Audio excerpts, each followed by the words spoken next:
অনেকে জিজ্ঞাসা করেন যে আসলে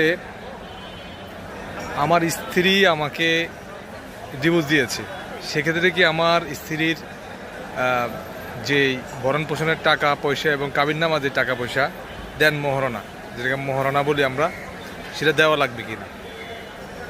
অবশ্যই যদি আপনার কাবিননামাতে উল্লেখ থাকে দেন মোহরণা 2 লাখ হোক, 3 লাখ হোক, 1 লাখ হোক, উসুল বাদ দিয়ে বাকি টাকাটা আপনি তাকে অবশ্যই দিতে হবে। সে যদি আপনার কাছ থেকে চায় এবং কোনো আইনের মাধ্যমে চায়, আর সে যদি বলে যে আমার পক্ষ থেকে তোমাকে ডিভোর্স দিয়ে দিলাম,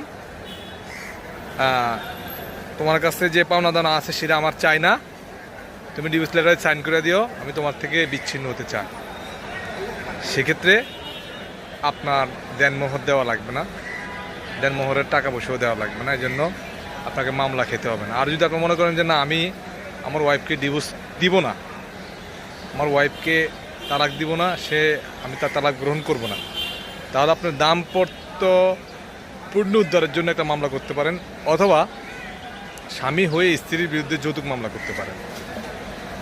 অনেকে ভাবতে পারেন যে আসলে যৌতুক মামলা তো করে মেয়েরা, না, পুরুষের জন্য যৌতুক মামলা আছে। স্ত্রীর বিরুদ্ধে চাইলে পুরুষে আপনার যৌতুক মামলা করতে পারবে এবং দাম্পত্য পুনরুদ্ধারের জন্যও মামলা করতে পারবে। তো আপনারা যারা এর চেয়েও আরও অন্য বিষয় জানতে চান, অবশ্যই আমার ভিডিওটি দেখলে কমেন্টে জানাবেন। ধন্যবাদ সকলকে, ভালো থাকবেন।